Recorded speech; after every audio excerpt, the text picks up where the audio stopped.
अस्सलामुअलैकुम वरहमतुल्लाहि वबरकातुह। एक मरतबा फिर से आपका इस्तकबाल है आपके अपने ही यूट्यूब चैनल एच ऑनलाइन पर।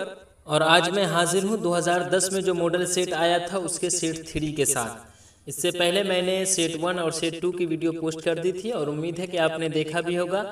लेकिन अगर आपने नहीं देखा है तो डिस्क्रिप्शन में लिंक दिया गया है, आप वहाँ से जाकर देख लें या फिर प्लेलिस्ट में जाएँ, वहाँ मौजूद है, आप वहाँ से भी देख सकते हैं। बहरहाल देखिए, सवाल नंबर 1 में क्या पूछा था, दर्जे झैल में से किसी 7 सवालों का जवाब दीजिए। गुब्बारे खातिर में कितने खतूत हैं, 12, 14, 20 या फिर 24। तो मैं आपको बताया भी था शुरू में भी कि गुब्बारे खातिर में कुल 24 खतूत है, लेकिन आपके किताब में 3 ही खतूत का जिक्र किया गया है। तो यहाँ पूछ रहा है कि गुब्बारे खातिर में कुल कितने खतूत है, तो कुल है 24 खतूत। और आपकी किताब में अगर पूछ दे कि कितने खतूत हैं तो 3 खतूत है। ठीक है, चलिए आगे देखिए। अब है सवाल नंबर 2, मौलाना आज़ाद किस मुल्क में पैदा हुए, हिंदुस्तान, पाकिस्तान, बांग्लादेश या फिर सऊदी अरब। तो मौलाना आज़ाद जो है ना वो मक्का मुअज़्ज़मा में पैदा हुए थे और ऑप्शन के हिसाब से क्या हुआ फिर, तो मौलाना आज़ाद सऊदी अरब में पैदा हुए। चलिए अब आगे देखिए सवाल नंबर 3, मौलाना आज़ाद पहली बार किस उम्र में कांग्रेस के सदर बने, 28 साल, 30 साल, 32 साल या फिर 35 साल। तो मौलाना आज़ाद जो है ना वो महज 35 बरस की उम्र में क्या कहते हैं कांग्रेस के सदर बने थे। और कब बने थे, तो 1923 ईस्वी में बने थे। तो यहाँ पूछा है कि कितने उम्र में मतलब कांग्रेस के सदर बने, तो 35 साल की उम्र में बने थे। और अगर पूछ दिया जाए कि किस साल बने थे, तो कब बने थे, 1923 ईस्वी में बने थे। चलिए अब आगे देखिए सवाल नंबर 4, फरहतुल्लाह बेग शेर खानी में किस तरह की गलतियां करते थे, इमला की, मुहावरे की, वाहिद जमा की या फिर आराब की।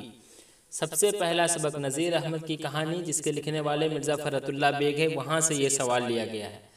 और तो बताइए आप लोग, फरहतुल्लाह बेग शेर खानी में किस तरह की गलतियां करते थे, आराब की गलतियां करते थे। आराब किसे कहते हैं, ज़बर ज़ेर पेश को। जैसे मुश्किल है तो मुश्किल को पढ़ दिए मश्किल।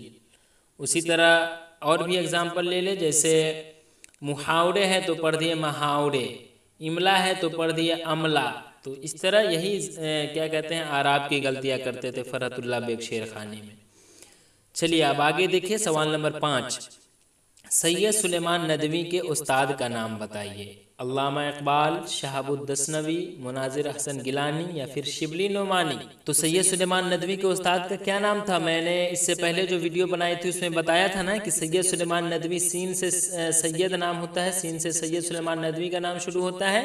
और उनके उस्ताद का नाम भी शीन से ही था, बस बड़ी शीन से उनके उस्ताद का नाम था। तो देखिए बड़ी शीन से इसमें किनका नाम है, शिबली नोमानी का। तो सैयद सुलेमान नदवी किसके उस्ताद है, शिबली नोमानी का। अच्छा, एक और चीज़ आप बताएं कि अगर आपसे पूछा जाए कि मिर्ज़ा फरहतुल्लाह बेग के उस्ताद का क्या नाम है, तो क्या है उनके उस्ताद का नाम, बताइए आप लोग। मिर्ज़ा फरहतुल्लाह बेग के उस्ताद का क्या नाम है, जी हाँ, नज़ीर अहमद जो है ना वो मिर्ज़ा फरहतुल्लाह बेग के उस्ताद का नाम था। उसी तरह अगर आपसे पूछा जाए कि यागाना चंगेज़ी किसके शागिर्द थे, तो बताइए आप, यागाना चंगेज़ी किसके शागिर्द थे, जिगर मुरादाबादी के शागिर्द थे यागाना चंगेज़ी। ये सब बातें आप याद रखें, क्या पता कब पूछ दे। चलिए अब आगे देखिए सवाल नंबर 6, नसाब में शामिल हिजरत का ताल्लुक किस सिन्फ़ अदब से है, अफसाना, तंज़ो मज़ाह, सवाने या फिर इंशाइया। तो नसाब में शामिल हिजरत का ताल्लुक किस सिन्फ़ अदब से है, इंशाइया से है। उसी तरह अगर आपसे पूछा जाए कि नज़ीर अहमद की कहानी का ताल्लुक किस सिन्फ़ अदब से है, तो खाका से है। चलिए, तो नसाब में शामिल हिजरत का ताल्लुक इंशाइया से। अब आगे देखिए सवाल नंबर 7, बागो बहार में कितने दरवेशों के वाक़यात बयान किए गए हैं। बागो बहार से कुछ याद आया, दास्तान, जिसके लिखने वाले हैं मीर अमन देहलवी। और किस्सा चहार दरवेश, चहार का मतलब क्या होता है, 4।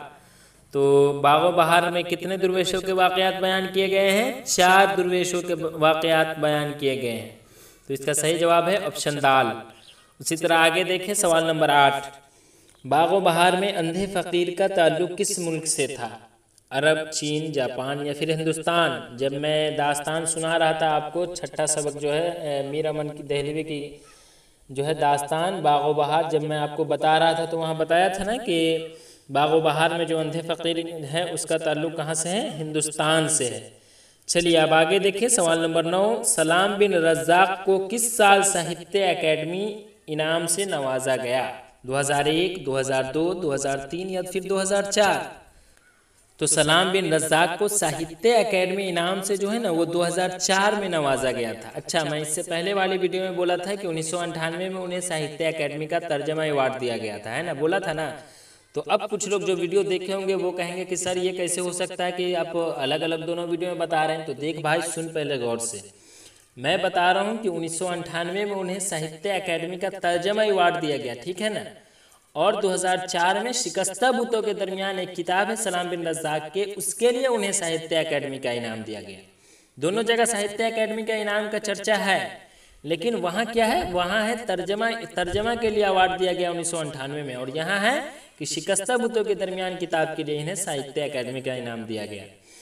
तो आप समझ गए होंगे आप कि मैं क्या कहना चाह रहा था उस वीडियो में। चलिए अब आगे देखिए, सवाल नंबर 10। इब्राहिम सक्का की तालीम कहाँ तक हुई थी? पहले दर्जा तक, दूसरे दर्जा तक, तीसरे दर्जा तक या फिर चौथे दर्जा तक? तो इब्राहिम सक्का की तालीम जो है ना वो चौथे दर्जे तक हुई थी। तो इसका सही जवाब है ऑप्शन दाल, चौथे दर्जे तक। चलिए अब आगे है दर्जे झैल सवालों में से किसी 7 का जवाब दीजिए। सवाल नंबर 2 में इसमें सबसे पहला सवाल क्या है, नज़्म गुफ्तगू किसकी लिखी हुई है? तो आपको तो मालूम ही होगा कि नज़्म गुफ्तगू किसकी लिखी हुई है, अली सरदार जाफरी की लिखी हुई है। और मईन अहसन जज़्बी का आपको पढ़ना नहीं है, फैज़ अहमद फैज़ का पढ़ना नहीं है, वज़ीर आगा का आपको पढ़ना है। वो मजमून है, उसका नाम है इंशाइया क्या है। तो गुफ्तगू किसकी लिखी हुई नज़्म है, अली सरदार जाफरी की लिखी हुई नज़्म है। और इनकी कितनी नज़्म आपको पढ़नी है? तो 2 नज़्म पढ़नी है, और उस दोनों नज़्म का नाम आप लोग बताएं कमेंट में। जी बताइए, जल्दी बताइए। अली सरदार जाफरी की 2 नज़्म जो आप लोगों को पढ़नी है, वो दोनों नज़्म का क्या क्या नाम है? मैं बार बार बताता हूँ, आप लोग बताएं अगर याद है तो।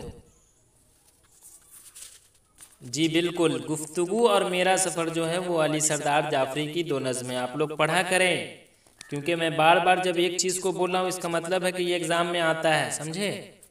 चलिए अब आगे देखिए, सवाल नंबर 2। अली सरदार जाफरी को भारतीय ज्ञानपीठ अवार्ड कब मिला? बताइए आप लोग, 1990, 1993, 1995 या फिर 1997? जी बताइए, अली सरदार जाफरी को भारतीय ज्ञानपीठ अवार्ड कब मिला था? जी हाँ, 1997 ईस्वी में इन्हें भारतीय ज्ञानपीठ अवार्ड मिला था, जो आपके किताब में 115 पेज नंबर पर जाइए, वहाँ लिखा हुआ है। चलिए अब आगे देखिए। हाँ, एक और चीज़ मैं आपको बता दूं कि इन्हें कई अवार्ड मिला था, जैसे पद्मश्री वो 1967 ईस्वी में मिला था। उसी तरह इकबाल सम्मान, ये भी इन्हें एक अवार्ड ही है जो इन्हें मिला था। चलिए अब आगे देखिए, सवाल नंबर 3। अकबर इलाहाबादी किस तरह के शायर थे? संजीदा, फितरत निगार, अवामी या फिर ज़रीफ़ाना? जी तो बताइए, अकबर इलाहाबादी किस तरह के शायर थे? ज़रीफ़ाना शायर थे, यानी तंज़िया व मज़ाहिया शायर थे। अगर आपसे पूछे कि अकबर इलाहाबादी किस तरह के शायर थे, तो अकबर इलाहाबादी तंज़िया व मज़ाहिया शायर थे। चलिए अब आगे देखिए, सवाल नंबर 4। बरक़े कलीसा में शायर ने गुलशन फितरत की बहार किसे कहा है? जी हाँ, दोस्त को, नेचर को, शायर को या फिर मिस को? तो किसे कहा है? बरक़े कलीसा में शायर ने गुलशन फितरत की बहार मिस को कहा है। तो इसका सही जवाब क्या है? ऑप्शन दाल। अच्छा, बरक़े कलीसा के लिखने वाले कौन हैं? आप लोग बताएं। जी बताएं, बरक़े कलीसा के लिखने वाले कौन हैं? बिल्कुल, अकबर इलाहाबादी हैं। चलिए अब आगे देखिए, सवाल नंबर 5। नसाब में शामिल हम नहीं जानते का तर्जमा किस ज़बान से किया गया है? अंग्रेज़ी, फ्रेंच, जर्मन या फिर अतालवी? तो बताइए, नसाब में शामिल हम नहीं जानते का तर्जमा अतालवी ज़बान से किया गया है, और इसका तर्जमा किसने किया है? ज़ाहिदा ज़ैदी ने किया है। तो चलिए अब आगे देखिए, सवाल नंबर 6। यगाना चंगेज़ी किसके शागिर्द थे? जी हाँ, अभी अभी जस्ट मैं बताया था ना, यहाँ सवाल नंबर शायद 5 था, उसमें बताया था ना। बताइए आप लोग, यगाना चंगेज़ी किसके शागिर्द थे? असगर गोंडवी, हजरत मुहानी, अफ़खर मुहानी या फिर जिगर मुरादाबादी के? जी बताइए आप लोग, आपका इंतज़ार है मेरे जवाब का। जी बिल्कुल, यगाना चंगेज़ी जो थे वो जिगर मुरादाबादी के शागिर्द थे, आप लोग याद रखा करें। चलिए उसके बाद है सवाल नंबर 7। यगाना चंगेज़ी की वफ़ात कहाँ हुई? दिल्ली, फैज़ाबाद, इलाहाबाद या फिर लखनऊ? तो बताइए आप लोग, यगाना चंगेज़ी की वफ़ात कहाँ हुई थी? जी हाँ, यगाना चंगेज़ी की वफ़ात जो है वो लखनऊ में हुई थी। अच्छा, अब कुछ लोग कहेंगे कि जैसे किताब में आप खोलेंगे ना तो उसमें 152 पेज नंबर में लिखा हुआ है कि आखिरकार 1956 में 3-4 फरवरी की दरमियानी रात में उनका इंतकाल हो गया, यानी यगाना चंगेज़ी का इंतकाल हो गया। अब कुछ लोग कहेंगे कि आपने कैसे बता दिया कि लखनऊ में इंतकाल हो गया, ये चीज़ें तो किताब में है नहीं।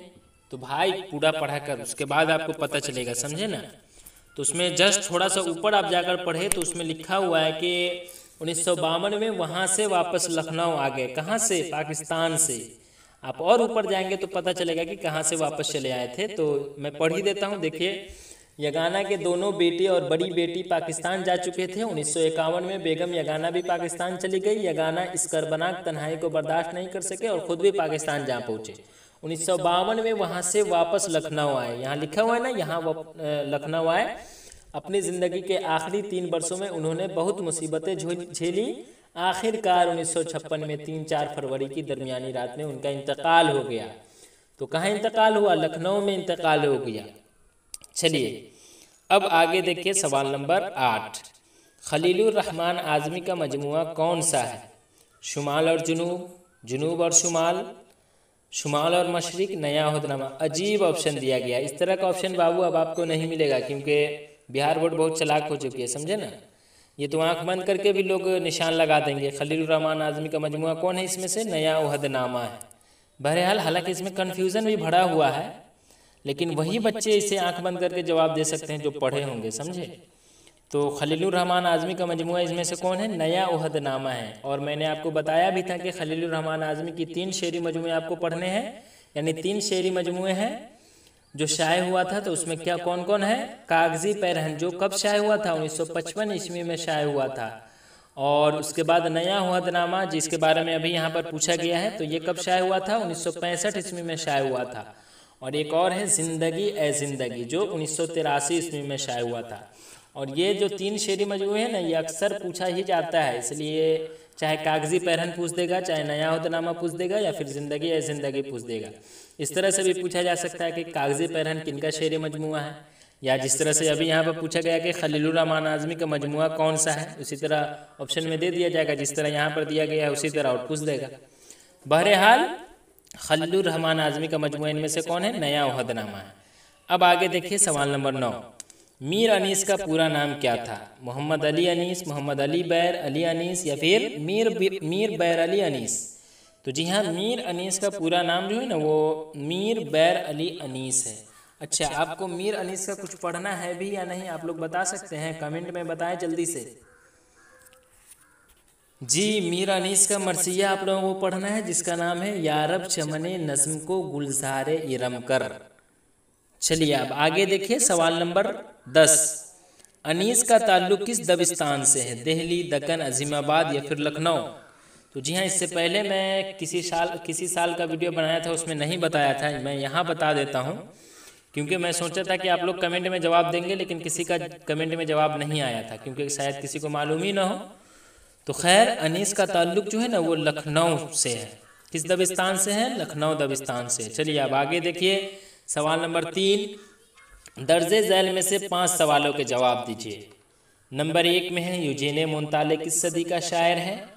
19वीं सदी, 18वीं सदी, 21वीं सदी, या फिर 20वीं सदी। तो जी हाँ, यूजीन मुंताले की वफ़ात जो है ना वो 1981 ईस्वी में हुई थी। तो उस हिसाब से यूजीन मुंताले जो है वो 20वीं सदी के शायर हैं। और यूजीन मुंताले का आपको क्या पढ़ना है बताइए आप लोग? हम नहीं जानते जो नज़्म है वो पढ़ना है, और जिसका तर्जमा किसने किया है? ज़ाहिदा ज़ैदी ने किया है। चलिए अब आगे देखिए सवाल नंबर 2। बागो बहार के आदाद बताइए। 1221, 1218, 1224, या फिर 1217। जी हाँ, कुछ याद आया? अबजद इदरीसी। अगर आपने नहीं देखा है अबजद इदरीसी तो बाबू जाकर देख लो, वरना 4-5 नंबर आपका जाएगा, मुझे पता है, क्योंकि इस बार 100 ऑब्जेक्टिव है तो 4-5 ऑब्जेक्टिव में तो अबजद इदरीसी से रहेगा ही। इसलिए मैंने वीडियो बना रखी है अबजद इदरीसी कि आप जाकर चुपचाप देख लें। 10-12 मिनट की वीडियो है, आपको सारी बातें समझ में आ जाएगी। तो बागो बहार का आदाद जो है वो 1217 है। और ये कैसे आता है वो आप वहाँ जाकर देखें, वहाँ मैं डिटेल से बताया हूँ, वहीं पता चलेगा, यहाँ मैं नहीं बताऊँगा। चलिए आप आगे देखिए सवाल नंबर 3, मोहम्मद के आदाद बताइए। फिर से अबजद इदरीसी से सवाल है, 82, 87, 91, 92। तो जी हाँ, मोहम्मद के आदाद कितने हैं? 92 हैं। अब कैसे आया वो आप उस वीडियो में जाकर देखें। चलिए आगे देखिए सवाल नंबर 4, कानून दा को उर्फ़े आम में क्या कहते हैं? ये सेट 1 में भी पूछा था, मुवक्किल, मुंशी, पेशकार या फिर वकील। तो कानून दा को उर्फ़े आम में क्या कहते हैं? वकील कहते हैं। आगे देखिए सवाल नंबर 5, याकूब और यूसुफ में क्या निस्बत है? भाई की, रिश्तेदार की, उस्ताद शागिर्द की या फिर बाप बेटे की? तो जी हाँ, याकूब अलैहिस्सलाम और यूसुफ अलैहिस्सलाम में क्या निस्बत है बताइए आप लोग? बाप और बेटे की निस्बत है। अच्छा, कुछ लोग कहेंगे कि ये तो आउट ऑफ सिलेबस है। भाई किताब पढ़ेगा तब ना पता चलेगा कि ये आउट ऑफ सिलेबस है या फिर किताब से। चलिए खैर आगे देखिए आप सवाल नंबर 4 में, मंदरजा ज़ैल अल्फाज की वाहिद से जमा और जमा से वाहिद बनाइए। तो चलिए देखते हैं कौन वाहिद है कौन जमा है, क्योंकि मैं आपके भरोसे छोड़ दूंगा तो मालूम हुआ कि ये कभी न बनने वाला है। खैर देखिए, साहब, आम, अतराफ, रूह और तसावीर। तो साहब क्या है? साहब वाहिद है और इसकी जमा क्या होगी? साहिबान। आम क्या है? आम भी वाहिद ही है तो इसकी जमा क्या होगी? आवाम। अतराफ, अतराफ क्या है? जमा है। तो इसकी वाहिद आप बताएं। मैं एक छोड़ देता हूँ ताकि ये देखूँ कि कम से कम आप बनाते हैं या नहीं। उसी तरह आगे है रूह। तो रूह क्या है? ये वाहिद है और इसकी जमा क्या बनेगी? अरवाह। उसी तरह तसावीर। तो तसावीर क्या है? जमा है और इसकी वाहिद क्या बनेगी? वाहिद बनेगी तस्वीर। तो आप समझ चुके होंगे। चलिए अब आगे देखिए सवाल नंबर 5, 5 अल्फाज को जुमलों में इस तरह इस्तेमाल कीजिए कि जिन्स जाहिर हो जाए या मंदरजा ज़ैल अल्फाज की ज़िद बताइए। तो सबसे पहले जो ये ऊपर में दिया हुआ है कि जिन्स जाहिर कीजिए, तो ये तो मैं आपको बताया ही था जब कहकशा हिस्सा 2 के सारे सवालों को हल कर रहा था। तो आप बना लेंगे क्योंकि वक्त ज़्यादा लग जाएगी, ठीक है ना। और जी हाँ, आप लोग बना लेंगे कि मतलब बनाकर कमेंट कर दे या फिर मुझे टेलीग्राम पर भेज दे ताकि मुझे पता चले कि आप वाकई में पढ़ रहे हैं। और ज़िद बनाना है तो ये भी आप बना ही लेंगे। विलोम शब्द है, उसका अपोजिट बनाना है। अगर नहीं बनेगा तो आप हमसे कमेंट करें, मैं बताने की कोशिश करूँगा, समझे ना। लेकिन बनाने की कोशिश करें आप लोग। चलिए अब आगे देखिए सवाल नंबर 6, दर्जे ज़ैल इक़्तिबास को पढ़िए और दिए गए सवालों के जवाब दीजिए। जी हाँ, ये जो इक़्तिबास दिया गया है इसे पढ़कर नीचे जो 3 सवाल दिया गया है उसको बनाना है। तो क्या है देखिए, पढ़ते हैं। फ़रहतुल्लाह बेग और मियाँ दानी मौलवी नज़ीर अहमद के यहाँ तालीम हासिल करने के लिए जाते थे। चूँकि उस ज़माने में मदारिस और कॉलेज का आज की तरह बाज़ाब्ता इंतज़ाम नहीं था और अगर था भी तो आज की तरह आम नहीं था। दूसरी बात यह कि इस ज़माने में यह रवायत थी कि अमूमन तलबा उस्ताद के घर पर खुसूसी तौर पर तालीम हासिल करने के लिए जाते थे। तो देखिए इन तीनों सवाल का जवाब तो मैं बताऊंगा ही, लेकिन एक सवाल मैं भी आपसे कर रहा हूं, इसका जवाब आपको कमेंट में देना है। और वह ये सवाल है कि आप ये बताइए कि ये जो इक़्तिबास है ये किस सबक से लिया गया है। सबसे आसान पूछा हूँ। और किस सबक से लिया गया है और उसके मुसन्निफ़ कौन है और किस सिन्फ से ताल्लुक़ रखता है वो मतलब सबक, ये बताना है आपको। 3 सवाल आपको दिया हूँ। एक है कि ये किस सबक से लिया गया है और जो जिस सबक से लिया गया है उस सबक के मुसन्निफ़ कौन है और वो जो मतलब सबक है वो किस सिन्फ़ अदब से उसका ताल्लुक़ है। 3 सवाल मैं आपसे पूछा हूँ, इसका जवाब आप कमेंट में दें। तो देखिए मैं जो ये इक़्तिबास पढ़ा हूँ उसके बाद 3 सवाल है। फ़रहतुल्लाह बेग के साथ मदरसा में कौन थे? तो देखिए फ़रहतुल्लाह बेग और मियाँ दानी मौलवी नज़ीर अहमद के यहाँ तालीम हासिल करने के लिए जाते थे। तो फ़रहतुल्लाह बेग के साथ कौन थे? मियाँ दानी थे। तो इसका सही जवाब क्या हो गया? फ़रहतुल्लाह बेग के साथ मदरसा में मियाँ दानी थे। चलिए अब आगे देखिए सवाल नंबर 2, किस उस्ताद के यहाँ वह तालीम हासिल करने के लिए जाते थे? तो लिखा हुआ है ना, मौलवी नज़ीर अहमद के यहाँ तालीम हासिल करने के लिए जाते थे। तो समझ गए ना आप कि मौलवी नज़ीर अहमद के यहाँ तालीम हासिल करने के लिए जाते थे। आगे देखिए, तलबा उस्ताद के घर पर किस लिए जाते थे? तो ये तो है ही कि मौलवी नज़ीर अहमद के यहाँ तालीम हासिल करने के लिए जाते थे। तो इससे पता चल गया ना कि तलबा उस्ताद के घर तालीम हासिल करने के लिए जाते थे। तो ये तो नहायत ही आसान सवाल है और अब इस तरह का सवाल नहीं आता है अब आपके एग्ज़ाम में। तो चलिए अब हम सवाल नंबर 7 देखते हैं। मिसरों को पूरा कीजिए। सब कहाँ कुछ लाल और गुल में नुमाया हो गए। उसके बाद है खुदा ही जाने यगाना मैं कौन हूँ क्या हूँ। उसके बाद है दाएम पड़ा हुआ तेरे दर पर नहीं हूँ मैं। उसके बाद है हुए हैं पीर अब हम दीदनी रोना हमारा है। और आगे है ऐ वली जो लिबास तन पर रखा। तो देखिए सबसे पहले है सब कहाँ कुछ लालो गुल में नुमाया हो गए। तो ये सबसे पहले किसका शेर है? असदुल्ला खां गालिब का शेर है। तो सब कहाँ कुछ लालो गुल में नुमाया हो गए, खाक में क्या सूरतें होंगी के पन्हा हो गए, ये होगा। ठीक है, तो ये सबसे पहला हो गया। अब देखिए सब उसके बाद है खुदा ही जाने यगाना मैं कौन हूँ क्या हूँ। तो इससे तो पता यगाना से ही पता चल गया कि ये किसका शेर होगा, यगाना चंगेजी का शेर है। तो खुदा ही जाने यगाना मैं कौन हूँ क्या हूँ, खुद अपनी ज़ात पे शक दिल में आए हैं क्या क्या, यही होगा मतलब अगला मिसरा। चलिए अब आगे है दाएम पड़ा हुआ तेरे दर पर नहीं हूँ मैं जी। तो ये किसका शेर है? ये भी असदुल्ला खां गालिब का शेर है। और इसका अगला मिसरा क्या है? दाएम पड़ा हुआ तेरे दर पर नहीं हूँ मैं, खाक ऐसे जिंदगी पे के पत्थर नहीं हूँ मैं। चलिए उसके बाद है हुए हैं पीर अब हम दीदनी रोना हमारा है। इसका अगला मिसरा क्या है ये मुझे याद नहीं है, आप कमेंट में बताएं क्योंकि किताब में तो है ही लेकिन मुझे याद नहीं है। चलिए आगे है ऐ वली जो लिबास तन पर रखा। जी हाँ, ये गज़ल जो है वो मजीद मुताले के लिए जो दिया गया है ना उससे है। और इसके लिखने वाले कौन है? वली दकनिया। तो पता ही चल रहा है ऐ वली, वली से। तो क्या है? ऐ वली जो लिबास तन पे रखा आशिका के नज़्क लिबासी है। तो ये कुल रहे 5 सवाल जिसका मैं जवाब बताया हूँ। एक 4 नंबर छूट गया जिसका जवाब आप बताएं, मेरे दिमाग में अभी नहीं है। चलिए आगे है सवाल नंबर 8। दर्जे झैल में से किसी 6 सवालों का जवाब दीजिए। बागो बहार में सुरमे की क्या खूबी बताई गई है। जी हाँ, ये सवाल का जवाब मैं सेट 1 या 2 में दिया था, आप वहाँ जाकर भी देख लें या फिर बागो बहार जिसके लिखने वाले मीर अमन देलवी है वहाँ तो मैं अच्छे से बताया ही था। आगे है जिलानी बानो के अफसाने प्रॉमिस में अम्मू के दुखी रहने का सबब क्या है। तो अच्छे से मैं बताया था, वहाँ जाकर आप देखें। फिर है अफसाना इब्राहिम सक्का में अब्दुल रब और अब्दुल्ला भैसा कौन थे। तो जाकर देखिए वहाँ पर इब्राहिम सक्का जिसके लिखने वाले सलाम बिन रज़्ज़ाक़ है, ये एक अफसाना है जिसकी वीडियो मैं बना चुका हूँ, आप वहाँ जाकर देखें। आगे है मौलाना आज़ाद ने अपनी पसंदीदा चाय की किन खुसूसियात का जिक्र किया है। तो वहाँ मैं बता चुका हूँ, आप जाकर देखें। आगे है अली सरदार जाफरी की नज़्म गुफ्तगू का मरकज़ी ख्याल 6 जुमलों में वाज़े कीजिए, ये भी बता चुका हूँ। उसके बाद है साहिर लुधियानवी के हयात के बारे में आप क्या जानते हैं, 5 जुमले लिखिए। तो ये भी बता ही चुका हूँ, आप जाकर वहाँ देखें। आगे है दर्जे झैल शेर का ख्याल कलम बंद कीजिए। रंज से खूगर हुआ इंसान तो मिट जाता है रंज, मुश्किलें इतनी पड़ी मुझ पे कि आसा हो गई। जी हाँ, तो इसका जवाब मैं अभी नहीं बताया हूँ, जब मैं वीडियो बनाऊँगा तो आप वहाँ जाकर देखेंगे। आगे देखिए फरतुल्ला बेग का मुख्तसर तारुफ पेश कीजिए। तो सबसे पहला सबक में मैं इसका तारुफ पेश कर चुका हूँ, आप वहाँ जाकर देख लें। मैं यहाँ इसलिए नहीं बताना चाह रहा हूँ क्योंकि वीडियो काफ़ी लंबी हो जाएगी और ज़्यादा वीडियो लंबी हो जाती है तो बच्चे अक्सर नहीं देखना चाहते रहते हैं, समझे ना। वैसे भी वीडियो लंबी हो ही जाती है। चलिए आगे देखिए अकबर इलाहाबादी की नज़्म बरक़े कलीसा का खुलासा पेश कीजिए। तो जी हाँ, इसका मैं अभी नहीं बताया हूँ, जब बताऊँगा तो आप देख लेंगे। सवाल नंबर 10 है अब्दुल हक की किताब उर्दू की इब्तिदाई नशोनुमा में सूफियाए कराम का हिस्सा है, अपनी वाक़फ़ियत ज़ाहिर कीजिए। ये तवील सवालात की तरह है, मैं बताऊंगा।